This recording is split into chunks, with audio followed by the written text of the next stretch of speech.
Shalom, selamat hari Minggu. Saya ucapkan untuk semua jemaat Kupang Praise Center. 2 minggu kita tidak bertemu, saya tidak ada di tempat. Terima kasih untuk saudara-saudara yang tetap setia beribadah, bahkan melayani Tuhan. Saya yakin dan percaya kita semua adalah orang-orang yang akan terus berkomitmen untuk mencintai Tuhan, mengiring Tuhan, bahkan terus melayani Tuhan sampai akhir kehidupan kita. Dari tempat yang jauh, saya ingin membagi berkat firman Tuhan pada hari ini di hari Minggu. Saya yakin bahwa firman Tuhan akan memberkati semua jemaat yang ada di Kupang, dan saya percaya saudara-saudara pun juga akan menjadi berkat di minggu ini untuk begitu banyak jiwa. Saya akan khotbah firman Tuhan terambil dari surat 2 Timotius pasal yang ketiga, ayatnya yang ke-10 sampai ayatnya yang ke-17 dengan judul Tetap Berdiri di Atas Kebenaran. Mari kita baca firman Tuhan. Saudara buka Alkitab dan perhatikan firman Tuhan. Tetapi engkau telah menerima ajaranku, cara hidupku, pendirianku, imanku, kesabaranku, kasihku, dan ketekunanku. Engkau telah ikut menderita penganiayaan dan sengsara seperti yang telah kuderita di Antiokhia dan di Ikonium dan di Listra. Semua penganiayaan itu kuderita dan Tuhan telah melepaskan aku daripadanya. Memang setiap orang yang mau hidup beribadah di dalam Kristus Yesus akan menderita aniaya. Sedangkan orang jahat dan penipu akan bertambah jahat. Mereka menyesatkan dan disesatkan. Tetapi hendaklah engkau tetap berpegang pada kebenaran yang telah engkau terima dan engkau yakini dengan selalu mengingat orang yang telah mengajarkannya kepadamu. Ingatlah juga bahwa dari kecil engkau sudah mengenal kitab suci yang dapat memberi hikmat kepadamu dan menuntun engkau kepada keselamatan oleh iman kepada Kristus Yesus. Segala tulisan yang diilhamkan Allah memang bermanfaat untuk mengajar, untuk menyatakan kesalahan, untuk memperbaiki kelakuan, dan untuk mendidik orang dalam kebenaran. Dengan demikian, tiap-tiap manusia kepunyaan Allah diperlengkapi untuk setiap perbuatan baik. Amin buat pembacaan firman Tuhan. Saudara, Rasul Paulus kurang lebih melakukan 3 kali perjalanan misi. Dan di dalam perjalanan misinya ada begitu banyak gereja yang dia tanam di daerah-daerah non-Yahudi. Salah satu kota yang Paulus injili dan mengalami begitu banyak pertobatan atau pertobatan massal, yakni kota Efesus yang ada di daerah Asia Minor atau Asia Kecil.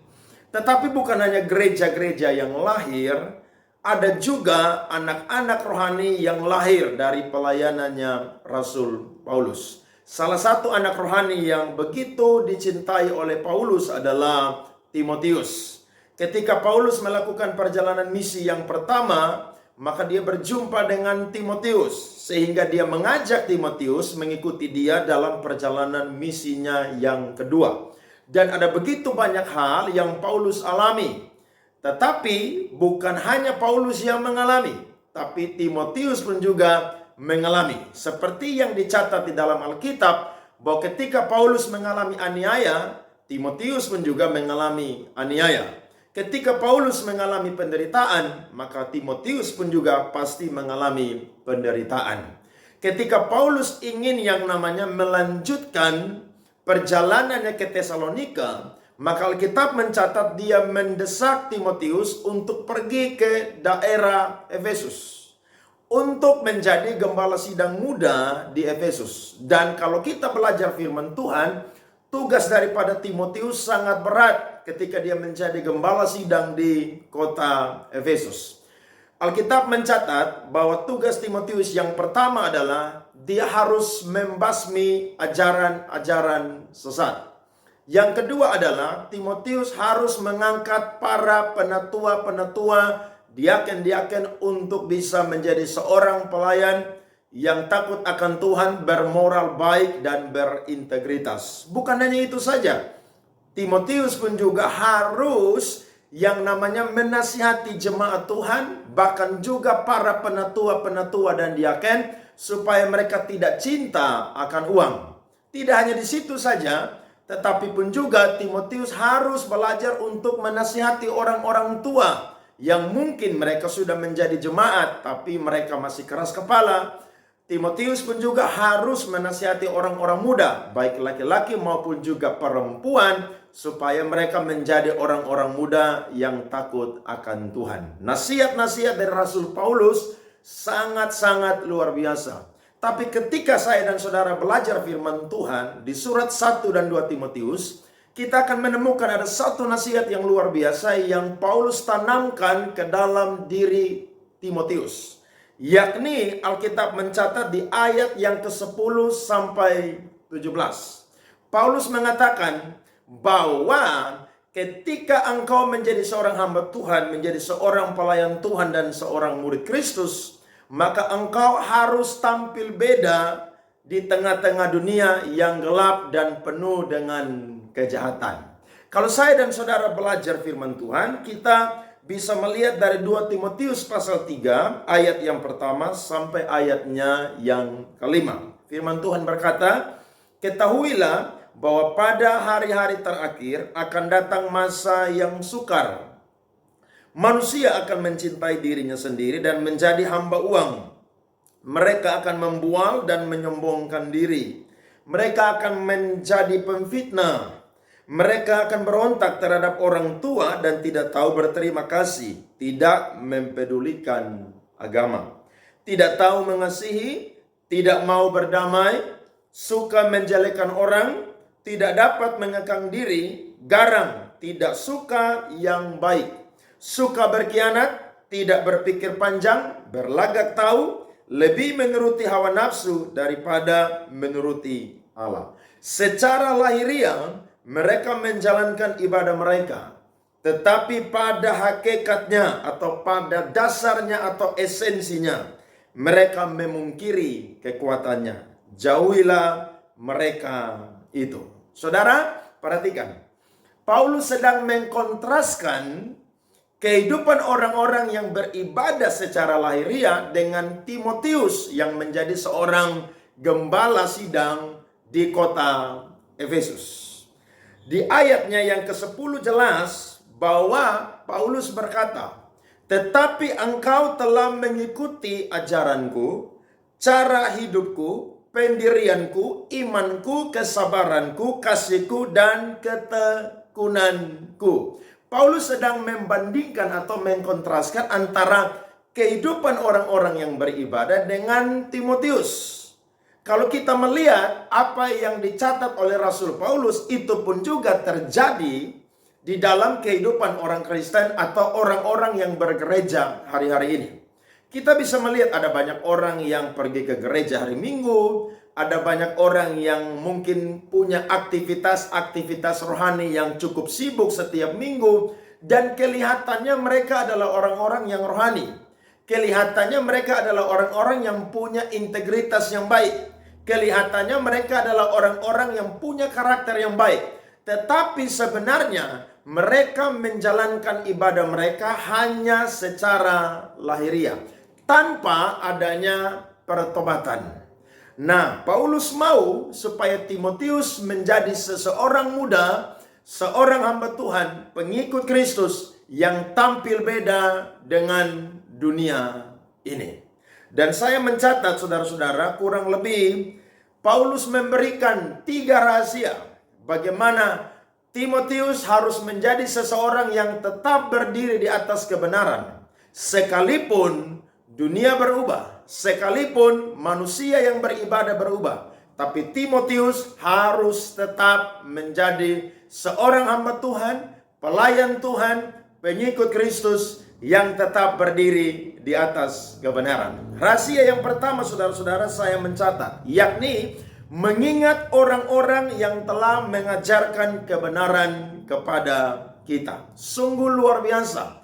Ketika kita dalam keadaan yang lemah, ketika dunia menawarkan segala macam kenikmatan, Bahkan juga ketika orang-orang berubah dan meninggalkan Tuhan, maka saya dan saudara perlu tanamkan di dalam hati pikiran kita. Bahkan kita perlu komitmen lebih lagi supaya saya dan saudara menjadi orang-orang yang tetap berdiri di atas kebenaran. Kebenaran di sini adalah pengajaran firman Tuhan.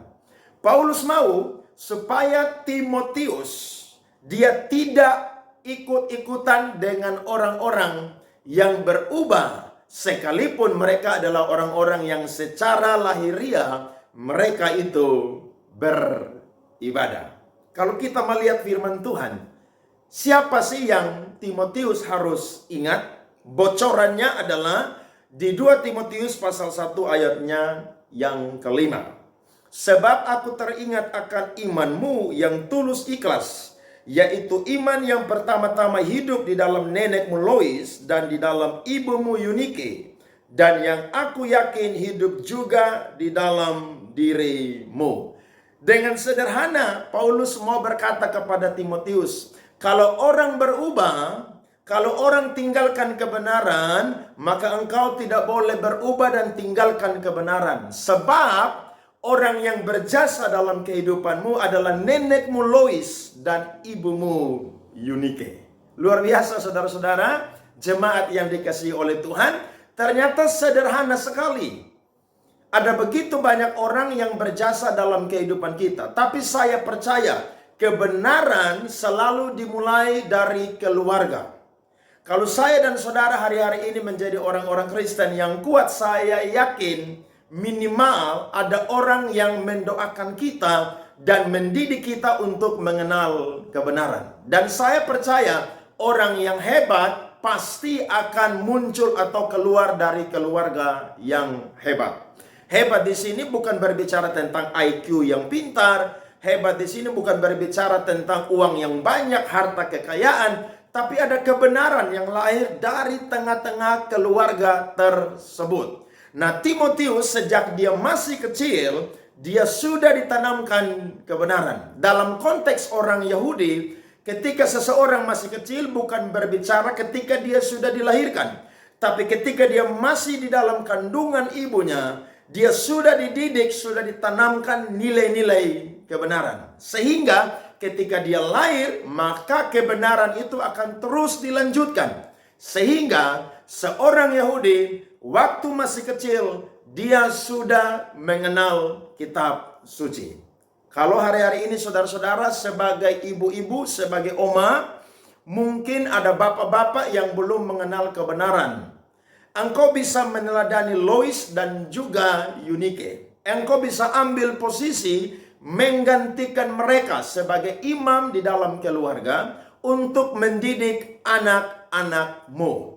Kalau kita melihat sebuah bangunan, kita tidak melihat fondasi dari bangunan tersebut. Yang kita lihat adalah bagaimana bangunan itu indah, tinggi, yang luar biasa. Tapi saya mau berkata, bangunan itu tidak akan megah, tidak akan kuat kalau tidak punya fondasi yang kuat. Nah, kebenaran saudara-saudara itu merupakan fondasi dalam kehidupan kita. Ada begitu banyak orang-orang tua yang sibuk untuk memberikan penilaian yang tinggi kepada prestasi anak-anak mereka. Mereka memberikan les piano, les musik, les matematika, les fisika, les kimia, les bahasa Inggris, dan segala macam les. Mereka ingin sekali supaya anak mereka pintar, bahkan anak mereka berhasil punya masa depan yang terbaik. Tapi mereka lupa, dasar dari semuanya itu adalah firman Tuhan. Saya tidak sedang mengajarkan prinsip dikotomi di sini, tapi saya ingin supaya kita menjadi orang-orang Kristen yang seimbang. Rohani kita baik dan juga insani kita itu baik. Kalau otak kita bisa sanggup mempelajari pelajaran-pelajaran dunia ini, maka saya yakin dan percaya kita pun juga harus sanggup untuk belajar kebenaran. Nah, kebenaran selalu dimulai dari rumah tangga atau keluarga. Ada seorang teolog yang hebat, namanya adalah John Piper, saudara-saudara. Ketika pada satu khotbah, Dia berbicara di tengah-tengah ibadah kaum wanita pada waktu itu. Dan dalam khotbahnya dia mengangkat tentang ibunya yang bernama Ruth Piper. Dia berkata begini, saudara-saudara. Ketika saya masih kecil, ibu saya tidak pernah memarahi saya, bahkan memukul saya ketika saya mengotori pakaian saya dengan makanan atau apapun. Tapi ketika saya tidak pergi ke gereja 1 minggu saja atau 1 kali saja, maka ibu saya bukan hanya marah, tapi dia memukul saya sehingga minggu depan saya tidak lagi ada di rumah. Tapi ketika saya tahu bahwa itu adalah hari Minggu, maka saya harus pergi ke gereja. Berapa banyak ibu-ibu, orang tua, bapak-bapak yang ketika hari Minggu membiarkan anaknya tidak pergi ke gereja? Saya mau berkata, walaupun engkau memberikan pelajaran yang hebat untuk kepintaran IQ daripada anakmu, tapi kalau dia tidak punya kebenaran sejak masa kecil, saya yakin dia akan menjadi orang yang tidak kuat berdiri di atas kebenaran. John Piper menambahkan begini, ibunya berkata, lebih baik saya mengotori tangan saya dengan pakaian anak saya, daripada ketika dia dewasa, dia akan dikotori oleh dunia yang jahat ini. Amin, saudara-saudara. Kalau ada kesempatan hari ini, saudara bisa membagikan kebenaran kepada keluarga kita. Ayo dimulai dari rumah tangga kita. Jangan saudara memberikan beban kepada guru-guru sekolah minggu. Mereka pun juga punya keluarga. Mereka pun juga sibuk. Ayo, kebenaran selalu dimulai dari rumah tangga. Dan kalau engkau sebagai oma, sebagai nenek, sebagai mama, sebagai ibu, engkau bisa mengambil contoh teladan dari Lois dan juga Eunike. Bapak dari Timotius adalah seorang Yunani, orang yang tidak mengenal Kristus. Tapi ada neneknya Lois dan juga ada ibunya Eunike yang menanamkan kebenaran kepada Timotius sejak masa kecil. Tidak heran ketika Timotius melayani di Efesus, kota yang begitu maju, penuh dengan penyembahan berhala. Ada begitu banyak orang Kristen yang berubah. Tapi Timotius tetap berdiri di atas kebenaran. Karena yang pertama, ada orang yang berjasa dalam kehidupannya Timotius, yakni neneknya Lois dan juga ibunya Eunike. Amin, saudara-saudara, beri tepuk tangan kepada Tuhan. Yang kedua, saudara-saudara, yang bisa saya bagikan adalah kita harus mengingat pemimpin rohani kita. Ayatnya yang ke-14, 10 dan 11. Tetapi hendaklah engkau tetap berpegang pada kebenaran yang telah engkau terima dan engkau yakini, dengan selalu mengingat orang yang telah mengajarkannya kepadamu. Siapakah orang yang mengajarkan kebenaran kepada Timotius selain neneknya Lois dan ibunya Eunike? Yakni Rasul Paulus. Alkitab berkata ayat 10-11. Tetapi engkau telah mengikuti ajaranku, cara hidupku, pendirianku, imanku, kesabaranku, kasihku, dan ketekunanku. Engkau telah ikut menderita penganiayaan dan sengsara, seperti yang telah aku derita di Antiokhia dan di Ikonium dan di Listra. Semua penganiayaan itu kuderita, dan Tuhan telah melepaskan aku daripadanya. Dengan kata sederhana, Timotius adalah fotokopi rohani daripada Rasul Paulus. Paulus berkata, engkau telah ikut menderita, engkau telah ikut penganiayaan. Berarti engkau harus menjadi orang yang belajar seperti saya. Ketika saya menghadapi tantangan, menghadapi ujian, menghadapi sebanyak masalah dalam pelayanan dalam kehidupan, saya tidak menyerah. Kalau saya dan saudara belajar tentang perjalanan kehidupan dan misi daripada Rasul Paulus, saya dan saudara tidak akan pernah sebanding. Tidak akan pernah sebanding. Kenapa? Karena tantangan kita tidak sehebat yang dialami oleh Rasul Paulus. Alkitab mencatat tadi, saudara-saudara, dia adalah orang yang sungguh-sungguh mengalami banyak pergumulan. Dia sering kelaparan, dia sering berpuasa, dia mengalami karam kapal, dia dicambuk, dia dimasukkan ke dalam penjara, dia mengalami kesusahan di padang gurun, dia mengalami yang namanya kesusahan di tengah laut, dia mengalami yang namanya kesusahan dari pihak orang-orang Yahudi maupun juga pihak orang-orang non-Yahudi. Tapi Alkitab mencatat kehidupan Rasul Paulus fokus kepada satu pribadi, namanya adalah Tuhan Yesus Kristus. Nah, Paulus mau pun juga supaya Timotius ketika keadaan berubah, manusia berubah, Timotius tidak boleh berubah. Karena ada satu orang yang berjasa dalam kehidupan daripada Timotius, yakni Rasul Paulus. Dia hidup bersama dengan Rasul Paulus. Tidak heran, Paulus tidak salah menempatkan Timotius ada di Efesus. Paulus mau, bagaimana Paulus hidup, Timotius pun juga harus hidup seperti demikian. Ada satu kesaksian, ada seorang dari Afrika, namanya adalah Agustinus. Ketika dia bertumbuh menjadi seorang remaja dan pemuda, dia belajar ilmu, yakni ilmu filsafat dan juga ilmu retorika. Pada zaman itu, orang yang belajar ilmu filsafat dan juga retorika adalah orang yang sangat-sangat pandai atau cerdas. Tetapi Agustinus bukan hanya punya kehidupan yang baik, tapi dia pun juga punya kehidupan yang tidak baik. Dia seorang pemabuk, dia seorang penjudi, bahkan juga dia adalah seorang yang pernah punya anak sebelum menikah. Tetapi Agustinus memiliki seorang pemimpin rohani, yakni ibunya yang bernama Monica. Setiap hari ibunya mendoakan Agustinus. Dia berdoa supaya anaknya yang pandai ini bisa bertobat. Dia berdoa supaya anaknya yang jahat ini bertobat. Satu ketika Agustinus pergi ke kota Milan yang ada di Italia. Dia sedang duduk di satu taman. Dia melihat ada satu anak yang sedang memegang Alkitab. Maka tiba-tiba ada suara yang berkata kepada Agustinus, "Ambillah dan bacalah." Ketika Agustinus mendengarkan itu, maka dia kaget. Dia yakin bahwa itu bukan suara manusia, tapi itu merupakan suara Tuhan. Maka dia meminjam Alkitab dari seorang anak tersebut. Dan ketika dia buka, dia menemukan Roma pasal 13 ayatnya yang ke-13.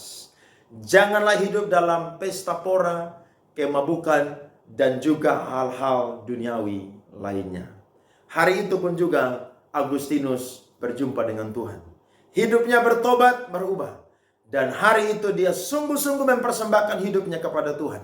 Bahkan sejarah gereja mencatat, dia menjadi salah seorang bapak gereja yang ada di Hippo, Afrika Utara pada abad yang kelima. Pemikiran-pemikiran teologisnya sangat berpengaruh kepada John Calvin, Martin Luther, bahkan pun juga teolog seorang abad modern yang sangat luar biasa yang bernama Jonathan Edwards. Siapakah Agustinus? Mantan orang yang berdosa, orang yang tidak mengenal kebenaran. Tapi ada satu pemimpin rohani yang hebat dalam kehidupan daripada Agustinus. Namanya adalah Monica. Ibunya selalu mendoakan dia, selalu bawa dia di dalam doa-doanya. Dan puji Tuhan, ternyata Agustinus bisa ditangkap oleh Tuhan dan menjadi seorang teolog, seorang hamba Tuhan. Salah satu bapak gereja yang dihargai, dihormati, dan diurapi sampai hari ini. Ternyata Agustinus setia sampai mati. Saya yakin ada pemimpin-pemimpin rohani dalam kehidupan kita. Kalau adik saudara-saudara ada di KPC, ada saya sebagai gembala sidang yang Tuhan percayakan, Tuhan titipkan untuk bisa mendoakan saudara, berjaga-jaga untuk saudara, bahkan terus mengajarkan kebenaran firman Tuhan lewat berkhotbah dan juga mengajar. Saya percaya sebagai manusia, saya punya kelemahan. Saya bukan seorang malaikat. Tapi saya percaya, kalau Tuhan tempatkan saya sebagai pemimpin saudara-saudara, maka saudara harus belajar punya penundukan diri. Belajar mendengarkan, supaya saudara-saudara bisa kuat seperti Timotius. Manusia boleh berubah, zaman boleh berubah di akhir zaman ini. Tapi saya dan saudara tidak berubah. Karena saudara belajar dari pemimpin. Saudara mendengarkan apa kata pemimpin. Sehingga saya dan saudara menjadi orang-orang Kristen yang tetap berdiri di atas kebenaran. Jangan pernah berubah. Karena ada orang-orang yang berjasa dalam kehidupan kita. Yang kedua adalah pemimpin rohani kita. pada zaman sekarang, dunia semakin canggih, ada begitu banyak orang Kristen yang suka menonton YouTube dan diberkati dengan khotbah-khotbah daripada hamba Tuhan. Itu sesuatu yang sangat-sangat baik untuk menambah bagaimana pengenalan saudara-saudara akan Tuhan. Tapi ingat, ketika engkau sakit, bukan pendeta yang ada di YouTube yang datang untuk mendoakan saudara. Ketika engkau tidak mengerti apa-apa, bukan pendeta yang ada di YouTube yang datang menghampiri saudara. Bahkan ketika engkau punya masalah apapun, bukan pendeta yang ada di YouTube yang pergi untuk mencari engkau dan memberikan jalan keluar. Tapi saya mau berkata, ada pemimpin rohani yang Tuhan percayakan. Sehingga saya dan saudara harus belajar menghormati, menghargai seorang pemimpin. Paulus berkata kepada jemaat-jemaat yang ada di Efesus, seorang penatua yang baik pimpinannya patut dihormati 2 kali lipat. Terlebih mereka yang berkhotbah dan mengajar. Ada satu ayat yang saya suka, Ibrani 13 ayatnya yang ke-7. Ingatlah akan pemimpin-pemimpin kamu yang telah menyampaikan firman Allah kepadamu. Perhatikanlah akhir hidup mereka dan contohlah iman mereka. Amin. Hamba Tuhan tidak sempurna. Hamba Tuhan bukan seorang malaikat. Bahkan malaikat saja bisa jatuh. Tapi saya yakin ada Tuhan dalam kehidupannya. Ada hikmat, ada kuasa, ada pengurapan Tuhan dalam kehidupannya. Sehingga ketika saudara bergaul dengan seorang hamba Tuhan, saudara dididik, saudara diajar. Saudara harus belajar seperti Timotius yang rendah hati, yang mau tunduk. Dan akhirnya Tuhan angkat dia menjadi hamba Tuhan yang hebat, yang dicatat di dalam Alkitab. Menjadi gembala sidang muda yang berhasil di satu kota yang bernama Efesus. Yang ketiga, rahasianya bagaimana saya dan saudara tetap berdiri di atas kebenaran. Yakni mengingat manfaat membaca kitab suci. 2 Timotius pasal 3 ayat 16 sampai 17. Segala tulisan yang diilhamkan Allah memang bermanfaat untuk mengajar, untuk menyatakan kesalahan, untuk memperbaiki kelakuan, dan untuk mendidik orang dalam kebenaran. Dengan demikian, tiap-tiap manusia kepunyaan Allah diperlengkapi untuk setiap perbuatan baik. Ada amin, saudara-saudara? Ternyata manfaat daripada saya dan saudara selalu membaca kitab suci, yakni firman Tuhan, akan memberikan hikmat kepada kita. Saya dan saudara adalah orang-orang yang mungkin secara IQ kita tidak sepandai orang lain. Tapi ingat, ada satu kabar baik. Meskipun saya dan saudara mungkin tidak sepintar, sepandai orang lain, tapi ketika kita membaca firman Tuhan, maka kita akan diberikan hikmat untuk bisa membedakan mana hal yang baik dan juga hal yang tidak baik. Ketika kita bergaul dengan firman Tuhan, maka ketika kita jadi anak-anak Tuhan, kita bisa membandingkan mana hal-hal yang menyenangkan, memuliakan Tuhan, dan mana hal-hal yang tidak menyenangkan dan memuliakan Tuhan. Hikmat Tuhan berikan. Tidak heran Alkitab berkata dalam Amsal pasalnya yang pertama, ayatnya yang ke-7, takut akan Tuhan adalah permulaan pengetahuan. Tetapi orang yang bodoh menghina hikmat dan didikan. Alkitab juga berkata, ketika saya dan saudara membaca firman Tuhan setiap hari, maka firman Tuhan akan membawa keselamatan kepada saya dan juga saudara. Mari kita lihat saudara-saudara ayatnya yang ke-15. Ingatlah juga bahwa dari kecil engkau sudah mengenal kitab suci yang dapat memberi hikmat kepadamu dan menuntun engkau. Perhatikan, kepada apa? Keselamatan oleh iman kepada Kristus Yesus. Jadi ketika saya dan saudara mempelajari kitab suci setiap hari, manfaatnya sangat banyak. Yakni kitab suci bisa menerangkan kebenaran kepada kita sehingga kita bisa memperoleh keselamatan. Kata sederhananya, kita dijaga dengan kebenaran firman Tuhan. Ada banyak orang yang hari-hari ini disesatkan dengan ajaran-ajaran yang sesat, tapi mereka tidak sadar Ada hamba Tuhan yang berkata, Yesus itu bukan Tuhan, dia datang masih manusia biasa, ya dia masih suka perempuan, dia pun juga masih suka yang namanya hal-hal duniawi, tapi ketika dia mati di Golgota baru dia jadi Tuhan. Loh, kalau dia baru jadi Tuhan, maka dia tidak berasal dari sorga. Sebab Alkitab berkata, saudara-saudara, Yohanes pasal 3 ayat yang ke-13, tidak ada yang datang dari sorga selain Kristus, dan juga tidak ada yang kembali ke sorga selain Kristus. Kalau dia bukan manusia, maka dia tidak akan bisa ada di sorga. Tetapi ada banyak orang yang mengikuti ajaran-ajaran demikian. Mereka tidak sadar bahwa mereka itu sedang disesatkan. Jawabannya, mengapa mereka bisa disesatkan? Mereka hanya menjadikan Alkitab adalah perhiasan atau aksesoris dalam kehidupan mereka. Mereka tidak bergaul dengan firman Tuhan, sehingga ketika ada ajaran-ajaran sesat yang datang, mereka langsung mudah mengikuti. Tidak heran, mereka seperti jemaat-jemaat yang ada di Galatia. Rasul Paulus berkata dalam Galatia pasal yang pertama ayat yang ke-6, "Aku heran, mengapa kalian cepat berbalik kepada Injil yang sebenarnya bukanlah Injil." Orang Kristen bisa murtad, saudara-saudara. Orang Kristen bisa meninggalkan ajaran yang benar dan mengikuti ajaran yang sesat. Mengapa demikian? Karena mereka tidak tekun membaca firman Tuhan. Saya dorong setiap jemaat KPC di gereja kita namanya berhasil. Baca, renungkan Alkitab setiap hari, lakukan 2 pasal. Di minggu ini, saudara masih tetap belajar tentang yang namanya surat-surat Roma. Saudara belajar firman Tuhan. Ketika saudara tidak memahami, saudara bisa menanyakan kepada saya. Saya ketika tidak tahu, saya akan coba mencari beberapa tafsiran untuk bisa menjelaskan kepada saudara-saudara. Dan ketika saudara mendapatkan jawaban, maka saudara harus tetap berpegang kepada jawaban atau kebenaran tersebut. Jangan jadi orang Kristen yang bodoh. Sebab Yesus sudah menubuatkan bahwa di akhir zaman, nabi-nabi palsu akan berkeliaran ke seluruh dunia untuk mengajarkan ajaran-ajaran yang sesat. Dan Yesus pun juga berkata, penyesatan itu akan ada, tetapi celakalah orang yang mengadakan penyesatan.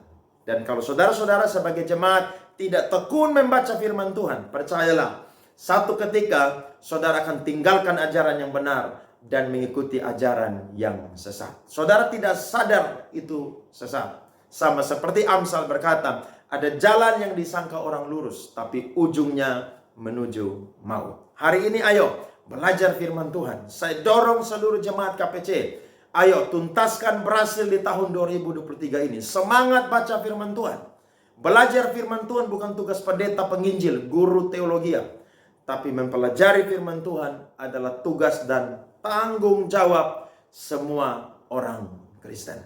Dan manfaat yang ketiga yang Alkitab catat adalah ketika kita membaca firman Tuhan bertekun, maka Alkitab akan menuntun kita kepada yang namanya kesalehan. Alkitab mencatat dengan indah manfaatnya untuk mengajar, untuk menyatakan kesalahan, untuk memperbaiki kelakuan, dan untuk mendidik orang dalam kebenaran. Dengan demikian, tiap-tiap manusia kepunyaan Allah diperlengkapi untuk setiap perbuatan baik. Alkitab adalah cermin seperti yang dikatakan oleh Rasul Yakobus. Ketika kita melihat Alkitab, maka kita sedang bercermin. Cermin bukan untuk orang lain, tapi cermin untuk diri sendiri. Kalau hari-hari ini saudara mulai hidup menyimpang dari kesalehan, ayo kembali kepada firman Tuhan. Hari-hari ini saudara sedang mengikuti hal-hal yang najis, hal-hal yang tidak memuliakan Tuhan, ayo kembali hidup benar. Karena Tuhan mau supaya saya dan saudara dikoreksi dengan firman Tuhan. Manfaat dari membaca firman Tuhan adalah menuntun kita kepada kehidupan yang saleh. Saya percaya jemaat Kupang Presenter semua mau terus belajar untuk hidup menyenangkan Tuhan. Jangan pernah tinggalkan kebenaran. Sekalipun sekeliling kita berubah, manusia berubah, tinggalkan kebenaran. Tapi kita tetap berdiri di atas kebenaran. Karena yang pertama ada orang-orang yang berjasa dalam kehidupan kita, yakni orang tua atau keluarga kita. Yang kedua adalah pemimpin rohani kita, gembala sidang kita, rekan-rekan kita, ataupun juga mungkin kakak-kakak rohani, ataupun juga bapak dan juga ibu-ibu rohani dalam kehidupan kita. Dan yang ketiga adalah ada kitab suci yang punya banyak manfaat untuk saya dan saudara. Memberikan hikmat, memberikan kepada kita keselamatan, dan juga membawa kita untuk memiliki kehidupan yang saleh. Dengan firman Tuhan ini, saya ingatkan seluruh jemaat untuk terus berdiri di atas kebenaran. Tantangan kita berbeda-beda, tapi kebenaran tetap satu, yakni firman Tuhan. Ada amin? Selamat hari Minggu. Saya ucapkan kepada seluruh jemaat, tetap kuat di dalam Tuhan, semangat bekerja, tetap punya integritas, jangan goyah. Saya yakin dan percaya sepanjang minggu ini, seluruh jemaat akan diberkati oleh Tuhan. Amin. Saya akan doakan saudara-saudara semua. Bapa di surga, hamba tidak ada di tempat, tapi hamba berdoa buat semua jemaat yang hari ini bergereja. Mereka sudah memuji menyembah Tuhan, mereka sudah mendengarkan khotbah. Hamba percaya pada pagi hari ini mereka diberkati dengan khotbah ini Tuhan. Kalau ada yang mungkin sedang menyimpang dari kebenaran, Tuhan ingatkan dengan firman Tuhan ini. Kalau ada yang mungkin sudah meninggalkan kebenaran, hamba berdoa bahwa mereka kembali untuk erat dengan kebenaran. Sekalipun manusia berubah, tapi kami tetap berdiri di atas kebenaran. Hamba berdoa buat semua jemaat Kupang Presenter, dari yang tua muda sampai yang kecil. Sepanjang minggu ini mereka diberkati oleh Tuhan. Sepanjang minggu ini mereka dikuatkan oleh Tuhan. Dan sepanjang minggu ini mereka tetap cinta Tuhan, takut Tuhan, dan bergaul dengan Tuhan. Hormat kemuliaan hanya bagi Tuhan saja. Dalam nama Yesus hamba berdoa, haleluya. Amin. Tuhan berkati.